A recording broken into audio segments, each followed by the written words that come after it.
Hi, my name is Santiago Restrepo and I'm the founder of consumergoodsanalytics.com, and I'm very excited to be here in the Tableau Customer Conference to talk about how to leverage Tableau for consumer goods and retail analytics.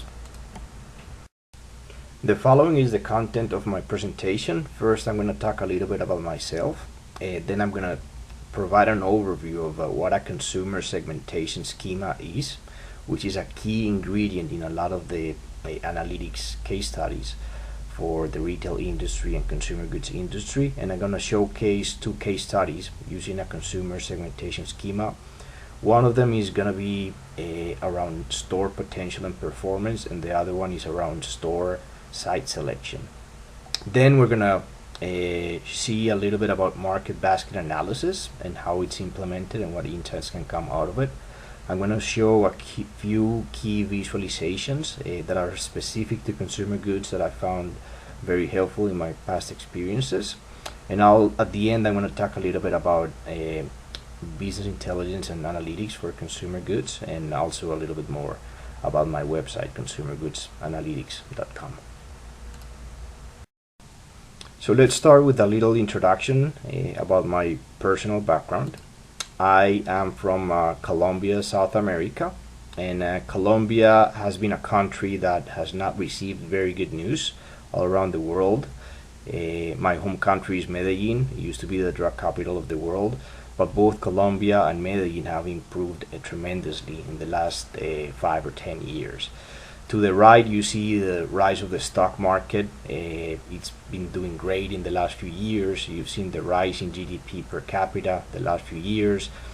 And a lot of economists are classifying Colombia as one of the future potential big economies in the world, next to countries like Turkey and South Africa and some other countries. So I came to the US about 12 years ago. I did my MBA at Purdue University, and I was lucky enough to be there when Drew Brees was our quarterback, and we won the Big Ten, and it was a lot of fun. I worked for Whirlpool Corporation for about 9 years, and there I learned a lot about business intelligence and analytics in the consumer goods area. And then I moved to Hanes Brands, where I was the director of business intelligence and analytics, supporting the marketing and sales organization. So as you can see, those two companies are great consumer goods companies, but they're not consumer packaged goods companies. And I'm going to talk a little bit more about the difference in the next few slides. Recently, about 2 months ago, I moved to a consulting company, and I'm part of a division in that consulting company that provides advanced analytics solutions as a service to optimize price and assortment and promotion and a lot of the marketing drivers. And I also founded my website that's called consumergoodsanalytics.com. is my hobby. And all the information that I share on my website and the knowledge is from my previous experience. I just want to clarify that it does not come from my current consulting employer. This is my family. It's basically my wife and I and my dog. We don't have any kids, and we love the outdoors. We love to travel around, and I also love sports. I play a lot of soccer, a lot of golf, and we just enjoy the outdoors and enjoy traveling around the world. And so this is basically the difference between the consumer packaged goods companies in terms of business intelligence and analytics and the durable goods companies. So the consumer packaged goods companies, the Procter & Gamble's of the world, the Krafts, the Cokes, all those companies are very fortunate because they have Nielsen and IRI, which provide great information. They have information for point of sale, consumer panel, other causal data. They have tools and systems that facilitate the analysis of marketing and sales analytics.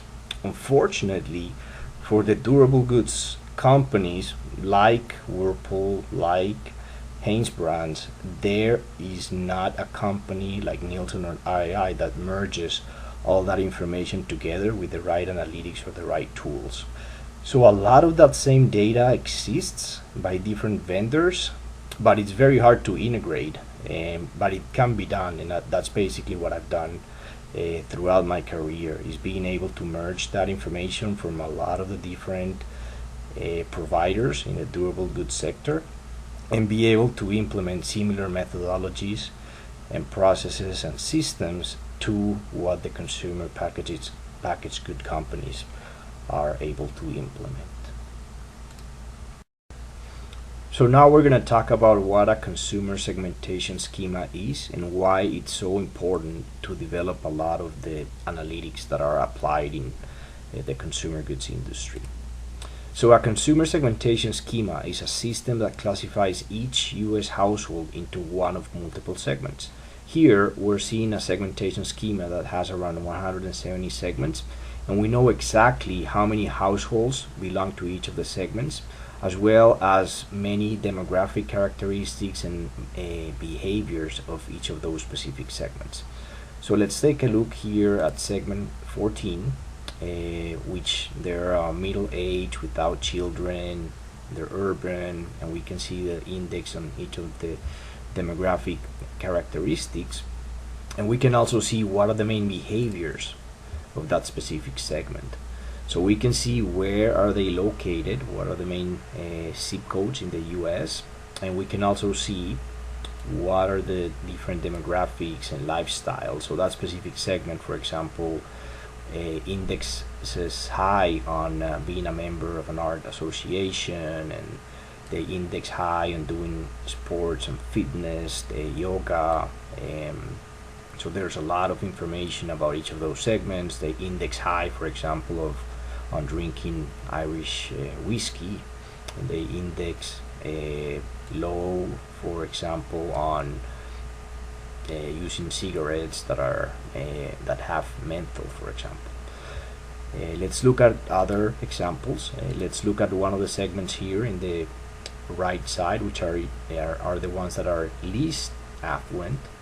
Let's look, for example, at this segment 141, and we see that they're middle-aged with children, renters, low income, highly indexed to be Black or African American.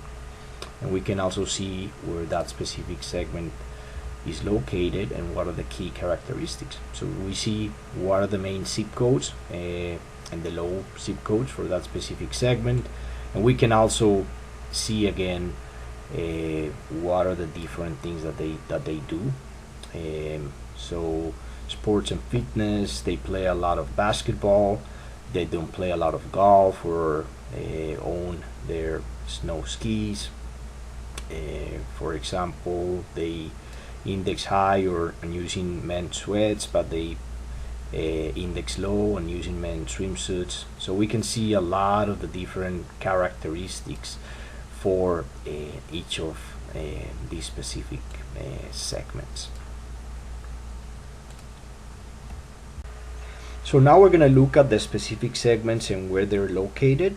And as an example, we're going to look at New York City, but I want to give you a caution here that the next map that you're going to see has a lot of pie charts, and pie charts are not the best way to represent information visually, but I have not been able to find another way that's better. If you have suggestions, I'd love to hear them. Please let me know. But I think pie charts do a decent job in representing what I want to show in the next visualization and example. So here is the New York City area, and we have one pie chart for every block group, and every pie chart represents the number of consumers that belong to each of the segments. So let's clean this up a little bit and just select the top segments in the New York City area. We don't need to see 172 slices per pie chart. If we just look at the top pie charts, we see that around the Central Park area, which is the nicest, one of the nicest area in New York, the main segment is this blue segment that's called segment 46. Let's look at who they are and what they like doing. So that segment 46, they're middle-aged, renters, they're affluent, they index high on being Asian. And let's look at an entertainment and leisure perspective, what they like doing. So they like attending the regular season of the NBA. They don't follow a lot of NASCAR. So those are some of the characteristics that are important for this segment. In the banking area, they have saving accounts, and they index pretty low on having non-interest bearing checking accounts at a credit union. And there's a lot of different characteristics about this segment. Let's take a look, for example, at their media preference. Let's say the print media preference. So we see, for example, the magazines that they read. They read the New Yorker, but they don't read TV Guide or Reader's Digest and so forth. So from what we know about these segments and these young people living in New York, I feel it's all pretty accurate information. Now let's look at another top segment in New York, and let's look at the area towards the north, which is not the nicest part of town, and the main segment there seems to be the yellow one, which is segment 146. Let's see who they are and what they like doing. So segment 146, they're older, without children, renters, have low income, and they index pretty high on being Hispanic and African American. And let's see, for example, in the media side, what they like doing. So they index pretty high on reading Johnson Publishing. They index low on reading magazines that talk about intermedia outdoor group. Let's look at newspapers. They index pretty low on reading the New York Times. So that from a print media perspective. Let's look at their lifestyle characteristics. And so, for example, they index very high on being members of a church board. They index low on being members of an art association for a museum or symphony. So from what we know and what we understand of these segments that live in the northern part of New York, it seems pretty accurate information to who they are and what behaviors and they have. So now let's take a look at different zip codes, and there's a zip code that we're all very familiar with, which is the zip code 90210, which is Beverly Hills. And what we envision in that zip code is people that are very wealthy, and this is what we're seeing here. Most of the top segments are here in the top side of the chart, which are the segments from number 2 to number 48, and we see that they're affluent and high income, and that's pretty accurate to what we know of the Beverly Hills zip code. Now, if we're familiar with Beverly Hills, we also know that in the southeastern part, it's not as nice, and the people that live around that area are not as affluent, and that's what the information is reflecting for us. So that's another proof that the consumer segmentation schemas are very precise in describing who the segments are and where exactly they live and how to reach them. We're going to show some other great examples on how to leverage that information. So as a first example, we're going to look at a store potential and performance analysis using a consumer segmentation schema. And the first step in the process is developing or getting a profile for a specific product or behavior. So we're going to do this analysis for a specific product, which is a consumer electronics product. designed for a tech-savvy consumer. It's a prestige brand and it's an upscale product. So you can imagine what product I'm talking about, but I'm not going to disclose the exact brand or the exact product. But for the purpose of this case, the information I'm providing here is good enough. So basically, the index shows the propensity of each of the segments to buy that specific product. So we see that the number one segment here is segment 101, which are middle income urban younger renters with and without children. And they are 9 times as likely as the average US household to purchase that specific product. But there's not everybody is young. Other people, some that are middle aged, like segment 36, they're also indexed pretty high on that specific product. And there are other segments that index pretty low on that specific product. There are segments that have an index of 0, and so it's very unlikely that they purchase that specific product. So the consumer profile is a key ingredient, and it's a starting point to developing a lot of the consumer segmentation schema analysis. So the next important concept is the trade area. So basically here we have 3 different stores, and we want to determine what is the trade area for each of them. So the first thing that we want to do is look at how many people live around each of the stores. So for example, this store here in the middle of Manhattan is a pretty urban store. Within 5 miles there's about 1 million households.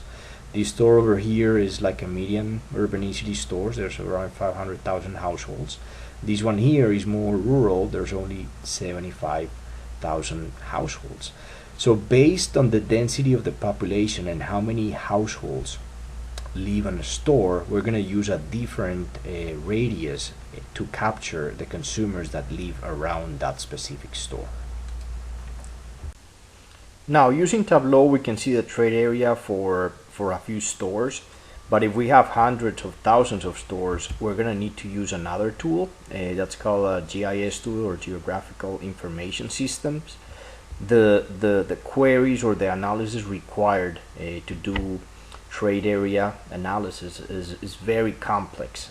So Tableau is not going to be able to handle that for a lot of stores. We have some recommendations of GIS tools in our website, but you're going to need to require one of those if you want to do this at mass scale for a lot of different stores.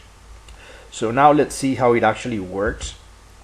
So basically, after you look at the population or households within a certain radius, we did it in this case for 5 miles, we see the big distribution of population for those specific stores, and we can do a quartile analysis.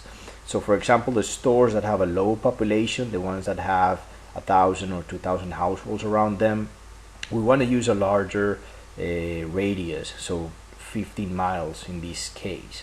But in the other side of the spectrum, there's stores that are pretty urban, which have 500,000 or 1 million households around them.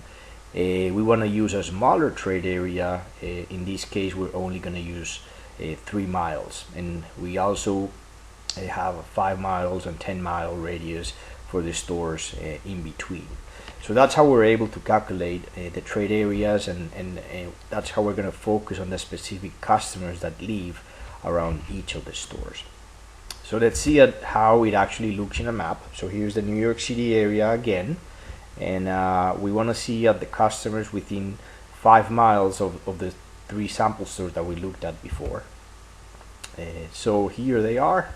We see the store in downtown Manhattan and all the customers that live around there, and then the other stores and all the customers that live around them. So we can see the exact store trade area composition and which types of customers live around each of the stores, which very likely are going to be the customers that visit the stores. And by doing that, we can compare those customers to the product profile and do a lot of great analytics. So if we wanted to look at like a 3 mile radius, we can do that here as well, and we can see that the composition actually changes. So We can do it for different radiuses, but again, Tableau is going to be great for a few stores. If you have hundreds of stores or thousands, you're going to need a GIS tool in order to perform the analysis. The query is just too complex for Tableau to be able to perform. So now let's look at the explanation on how to correlate and index each of the stores. So here we have the product index that we saw a few slides ago, and we saw that in that case that segment 101 indexed pretty high on that specific product. And we also have the number of people that live around each of those stores. So if we sort the product index from the highest to the lowest, then we can start seeing relationships within each of the stores. So for example, in this case, store 801, most of the customers belong to segments that index pretty high on purchasing that specific consumer electronics product. So this store over here is going to have a high index, or it's going to be a better store for that specific product. The store in the middle is pretty evened out. We see that some of the customers are here on the segments that index pretty high on that product, but there's also a lot of households that index pretty low on that specific product. So this store actually has an index of about 100. It's about the average US store for that specific product. While the store in the bottom, store 918, we see that most of the customers that are around that store are indexed pretty low on that specific consumer electronics product. So that specific store is not going to be very good for that specific product. So that's how the logic works. A different way to visualize the information is in a scatter plot. So we can see the index of each of the segment on the product, and also the number of customers that lived around the store. So we can see that this store, the first one in the top in the previous slide, has a positive correlation, so it would index high. The second one was the one that was pretty evenly distributed, so it's going to index about 100, while this one has a negative correlation, so it's going to index pretty low. So that's how the logic works. The calculation is a weighted average, but this is how you're able to determine visually if a store is a good fit with a specific product behavior. Now we can actually look at each individual zip code, and because we know each zip code, what households belong to what segment, we can use exactly the same calculation to see which are the best zip codes for that specific product. So here we see the whole US, and we see the zip code index. So if we want to just look at the zip codes that are really good for that specific product, we can scroll up and see where they are, and where do we want to focus if we want to do special campaigns or special actions with those specific customers. And we can actually zoom in to one of the specific areas. So for example, this is the area around Minneapolis. We can see by zip code around Minneapolis what are the best areas for that specific product, and which areas are not that good for it as well. So now we want to do an analysis at a specific market level with all the stores. So here we have the area around Boston and New York. We have specific stores, and we see the index of the stores, and we already saw how to calculate that specific index.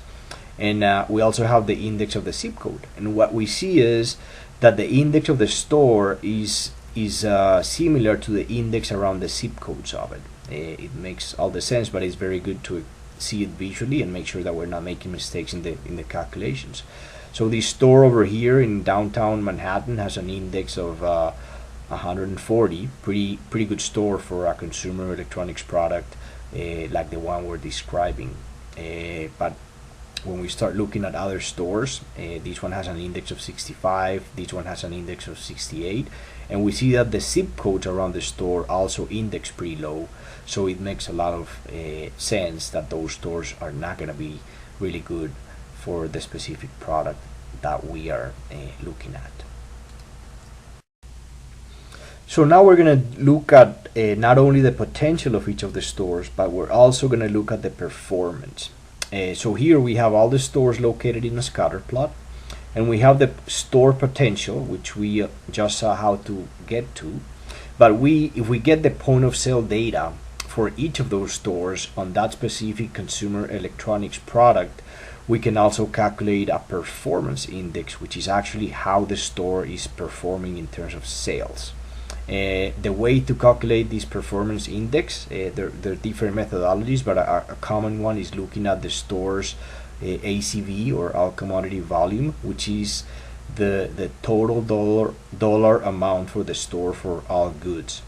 So you basically do a ratio of the store and the ACV for all the average, and then for the specific stores, and then do an index, and that's how you get to this performance index. So basically we can classify the stores into 4 different quadrants. So the ones that are here in the top right are the ones that are doing great from a point of sale perspective, but also are great from a potential perspective. The ones that are here in the left are great stores from a product potential perspective, but from a POS perspective, they're not doing that well. Maybe we don't have the product assorted in those stores as much, or we haven't been doing that many promotions in those stores. So the stores are great for the product, but they have not been performing that well. The ones here in the bottom right are the ones that we call maintain, which are basically they're doing great, but they're not going to grow a lot more. So if you want to invest additional dollars for marketing or displays, you don't want to place them here.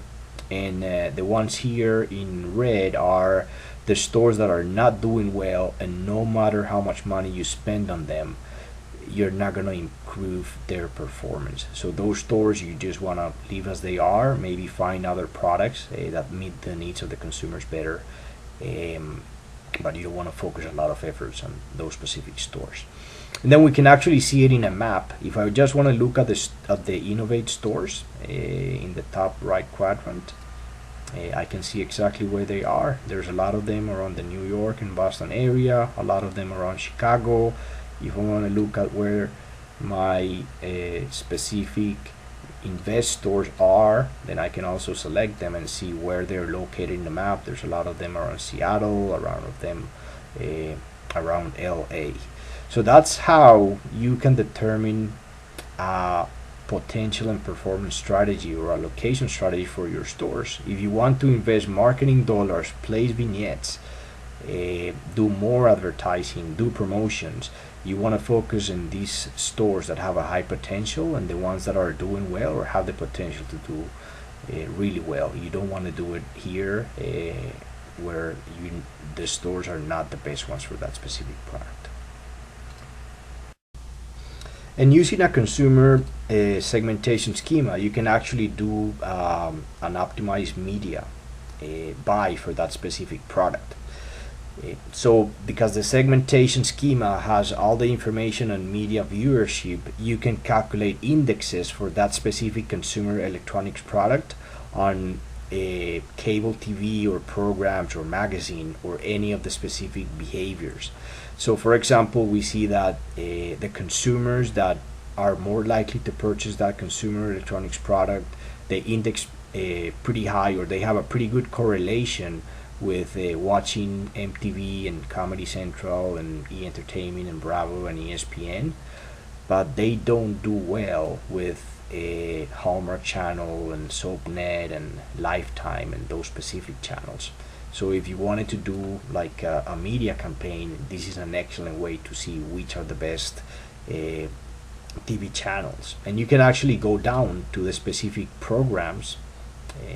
So you can see that the ones that have the best correlation are like ESPN Sports Center and Jersey Shores, Comedy Central, Tosh.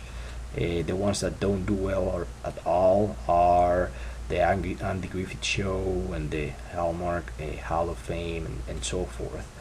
And you can actually do the same for magazines as well. The best magazines that have the best correlation with this specific product are US Weekly and Cosmopolitan and People. The ones that don't do well at all are Gardening and Reader's Digest and TV Guide.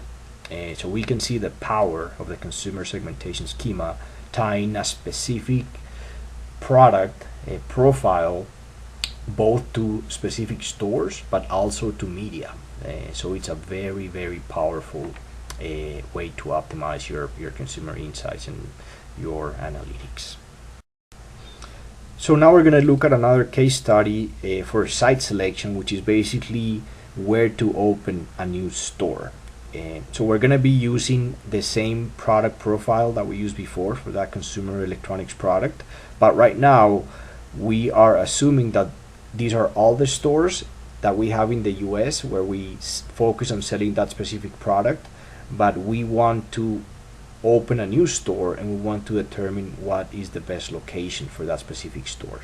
So each of the black dots is one of the stores and where they're located, and we see the index for each of the markets. So we see that, for example, New York is a great market for that specific consumer electronics product.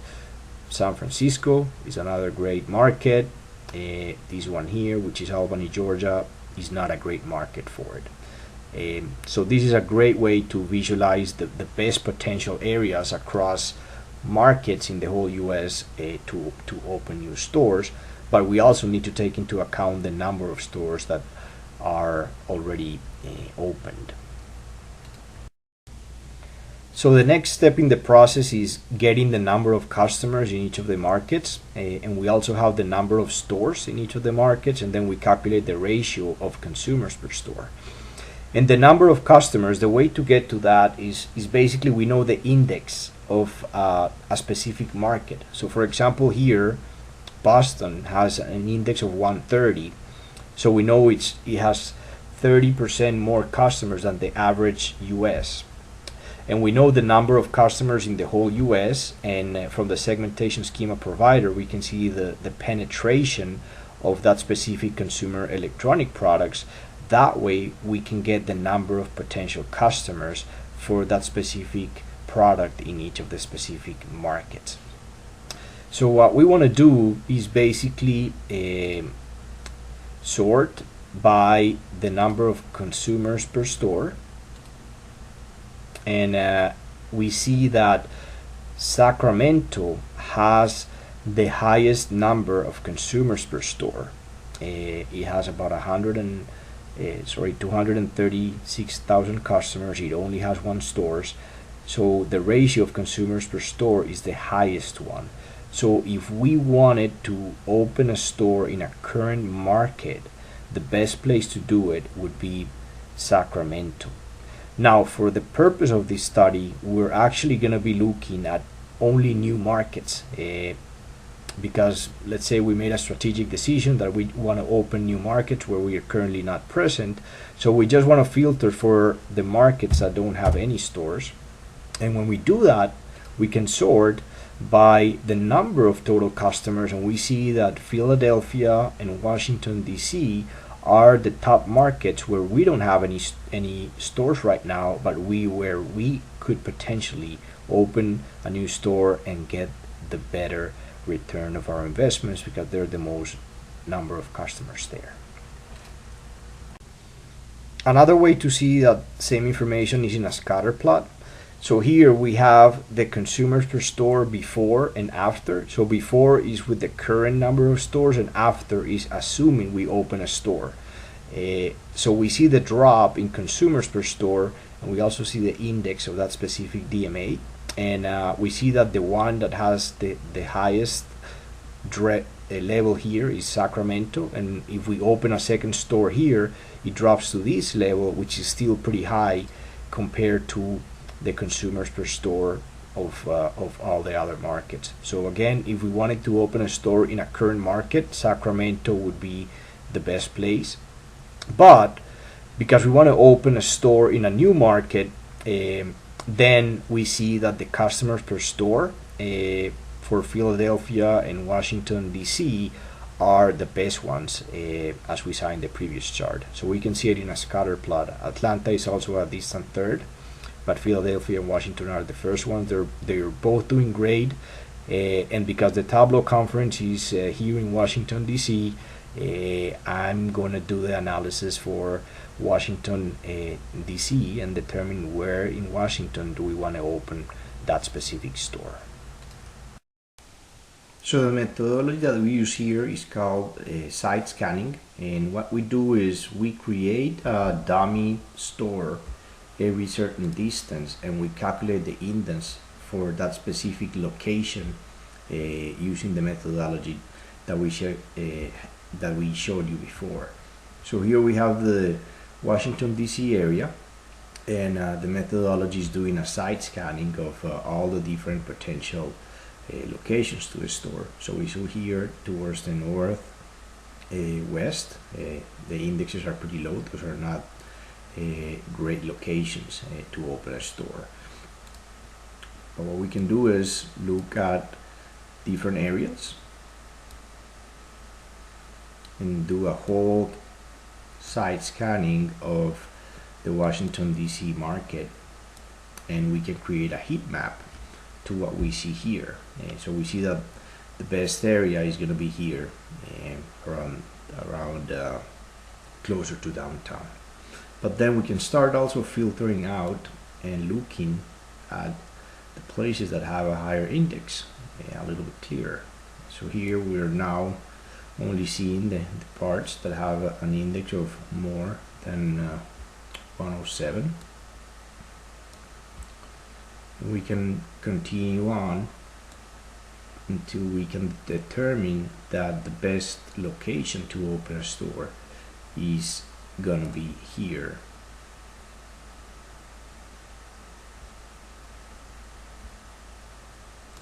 Around this side of town.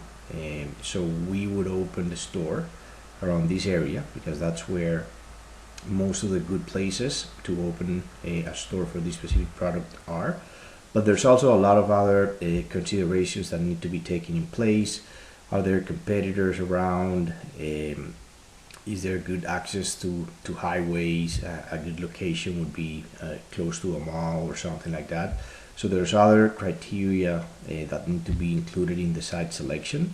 But from a consumer standpoint, this methodology is very clear to help us pinpoint the best location in the city for a product like the one we want to open here.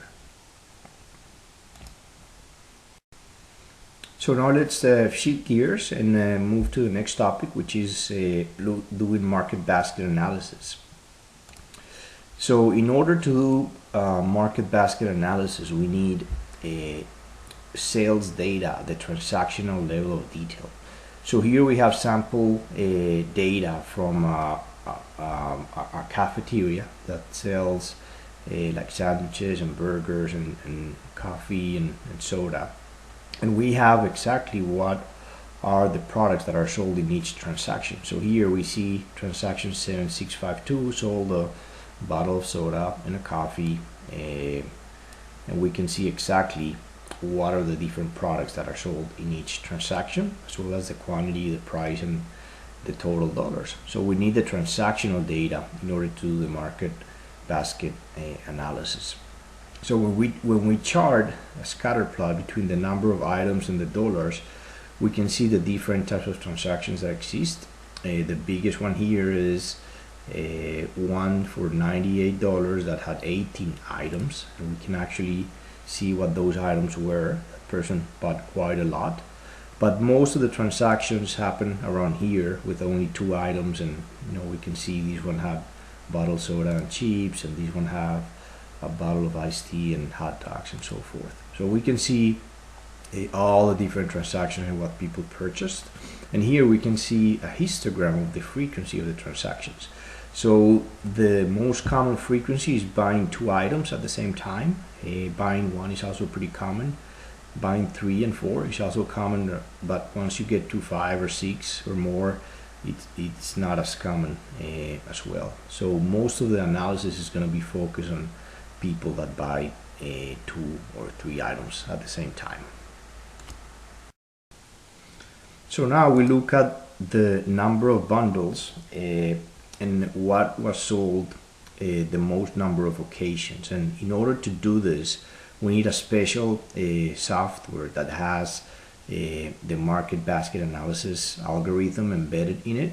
But Tableau is a great way to present the results from running some of those algorithms.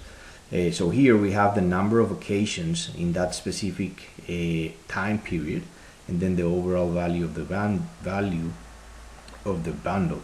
So we see that the number one item was buying a bottle of water and coffee, and it happened 48 times during the night.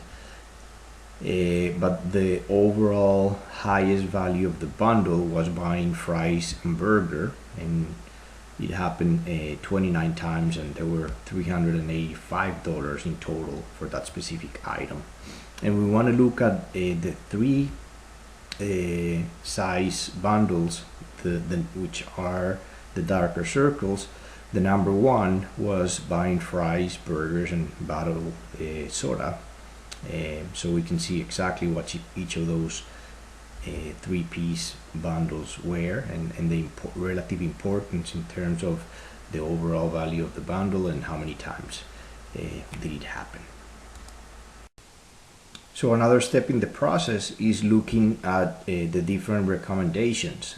So for this one, we also need a market basket analysis software or statistical package that provides the algorithm. But it's pretty cool because it tells us if somebody buys this product, then what would you recommend that person buying as well. So here, if somebody, for example, buys fries, it's a good recommendation from the person to offer you burgers. If somebody buys a turkey or a roast beef or a chicken sandwich, then it's good to recommend the person a bottled soda. And we see all the different combinations that happen here. We see what is the overall value of the link sales. So people that bought fries and then would be recommended to buy burgers, that's the total amount. And then what's the percentage of the link sales? So 58% of the people that bought fries also bought burgers. So here it's pretty intuitive because the information where most of all are very familiar with burgers and fries and sandwiches and sodas. But imagine the same methodology applied to thousands and thousands of products in a retail store, where sometimes the combinations and the associations are not as intuitive. You can apply the same algorithm, and then when people check out in the cash register, then they can be offered the recommended product, or they can be sent coupons at their home, or offer promotions once they buy one of these products, buying another one of the products later on. So that's one of the most powerful things of the market basket analysis methodology. And then we can also look at the association rules and the dependency network that gets created using this market basket analysis algorithm. So here we represent a dependency network, and we have different products. We have the main products that are healthy, which are the green ones. We have the main products, which are not that healthy, burger, burritos, and turkey. We have chips and fries, which are the yellow ones, and then we also have drinks, which are the blue ones. So it's pretty interesting to see what's the relationship of what people buy. For example, when people buy healthy dishes or a little bit more upscale, like pastrami or roast beef, most commonly they buy bottled water and they buy chips instead of fries. But when somebody buys some of the other more common foods that are not as healthy, like a burrito or a burger, they usually buy fries instead of chips, and they usually buy bottled soda instead of bottled water. Again, makes perfect sense from an intuitive standpoint because we're familiar with these products, but imagine the same methodology applied to thousands and thousands of products in a store. It's very, very powerful, because that way you can group together your promotions and your assortments and a lot of your operational ways to implement your business using these types of insights. And then here in the right, we see the importance and the probability of each of those combinations as well. So we see, for example, the most important combination is when somebody buys a burger and a soda, then it's important to offer that person some fries. So before we said only for if you buy one product, we offer them another one, but here we're doing an association with multiple products. So if somebody buys fries and a soda, offer them a burger. So it does a great job on making suggestions to what the person should buy after they buy something initially. So that's the power of market basket analysis. So now we're going to look at some of the visualizations that are very helpful for the consumer goods and retail analytics area. One of my favorite ones, it's called improving and weakening. So basically we have a scatter plot that looks at the year-to-year sales for a specific product, customer, and brand combination. So this axis shows sort of the long term, while here in the bottom axis we see sort of the short term. So over the last 4 weeks or another shorter period, what are the sales year over year? So we see that generally there's a good correlation this way. So most of the products that are doing well during a longer time period have been doing well also during the last shorter period, and the ones that have been doing bad are also doing bad. But there's some exceptions to that rule, and that's why this visualization is so powerful. Here we have the difference in sales year over year over the different weeks. And so the lines are the actual sales and the bars are the percentage difference versus that same week this year versus last year. So sometimes when you look at things for every week, it's hard to drive insights and results to see if things are up or down most of the time. In this case, they're most down, but there's going to be other cases where it's not going to be as clear. So that's why doing a trend line with the running total during that whole period is great, because that way you can see the dispersion and how things accumulate. So we see, for example, in this case, we have all the products selected as the default, and for the whole year we see that the most recent year, which is the green one, is doing worse than the previous year, which is the black one. But let's take a look at a few of the examples. When we look at like product 17, because it's in the upper right quadrant, we're expecting it to do pretty well during the longer time period and also pretty well during the last 4 weeks, and that's what we see here. But when we look at a product in this quadrant, we expect it to be doing mostly bad during the longer time period, but also bad in the last 4 weeks, and that's what we see here. Now when we look at a product here in this quadrant, we're expecting it to be doing bad in the long time period, but in the last 4 weeks it actually should have improved. Let's see if that's true or not. And that's actually what happened here with product 7 in customer 7 and brand 4. We see that over the longer time period the product has not been doing well, but the last 4 weeks, yeah, there's something that we've done differently and the product has been improving its sales tremendously. And if we look at products here in this quadrant, then we're expecting to see a product that has not been doing that has been doing really well in the year, but the last 4 weeks something is going on. The sales are not as good as they were last year. And that's exactly the case, for example, for this product 5. Over the whole year it's been doing great, but oops, something happened the last 4 years. There's something that's going wrong, and we can dive deeper into that specific product to understand what's happening and what's driving that specific behavior. So now let's look at another great visualization that can be done with Tableau, and this one is called a planogram and a planogram heat map. So we can actually see a shelf and what are the different products that are part of that shelf, and we see that here in the top. But we can also merge that location information from the planogram with the point of sales data to understand the performance and the productivity of each of the products. So we see here, for example, that most of the products that have the highest number of sales are towards the middle of the shelf, and that's the location that's easier for customers to reach. So it makes sense that those products are the ones that are performing the better.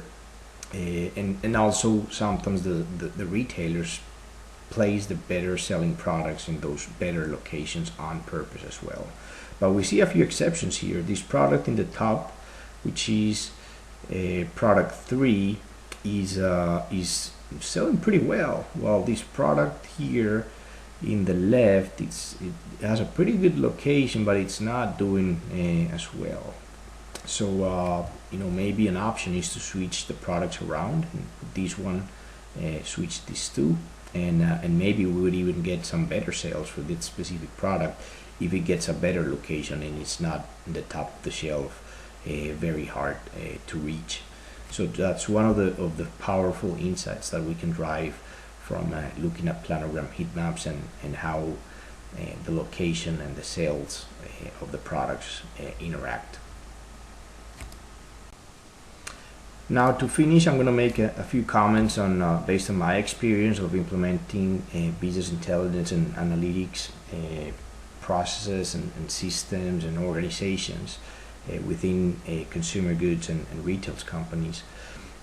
So basically, I think it's very important to have two different types of teams in a business intelligence and analytics organization. One of the teams should be more technical in nature, and what I like calling that team is the BI operations and support team. And then they're the ones that manage all the data and the master data. They're the ones that build the databases. They're the ones that manage the reporting and analysis tool. While the other team is more business oriented, and they're the ones that are in charge of all the change management, so doing all the training, all the embedment, doing the analytics and sharing those insights and make sure that they're applied in the organization. So something that I've seen that works really well is that both teams are aligned and ideally reporting through the same organization, and ideally the business intelligence team would all report through marketing. I've seen it embedded in the IT organization, and it's a little bit challenging in that case. So when IT interacts with the business to try to implement the insights, it's a little bit harder to implement. While if the whole team is embedded in the marketing side, then sharing those insights and working with sales and marketing people is a lot easier, and the changes are easier to adopt there. And then the other thing that's important is this team sometimes can belong to IT rather than the business side, but then they get competing priorities, and doing business intelligence and analytics for marketing and sales, it's always changing. You're always adding new things, and if this team is part of IT, it's going to be a little bit harder to free up those resources and get approval to switch your things or add new things to your processes and systems. So the website that I started, it's called Consumer Goods Analytics, and basically what triggered me to start this website is to share the knowledge of analytics with a lot of people. The harder things is not doing the database and the reporting. The hardest thing is the embedment and change management. You can create a great system with great tools and great reports, but if nobody's using it and driving insights and driving value out of it, you're not going to be successful. So by building my website, what I hope happens, and what has been happening, is that people learn these methodologies. And when people learn the methodologies and start applying them, then other companies and retailers start learning about them and start applying things. So now when you take one of these methodologies that I showed today to, for example, your buyer at a retailer, there's a better chance for that person to implement the changes if they see it coming not only from you but also from from his other clients. So that's why change management is so important, as we all work together to implement all these methodologies, then we're going to have a much better chance to be successful and implement business intelligence and analytics in the consumer goods area. So I invite you to go to my website. There's a lot of great articles and case studies and other examples of advanced visualizations there, and you can learn also other things on how to apply analytics in the consumer goods and retail area. And that's all for today. Thanks a lot.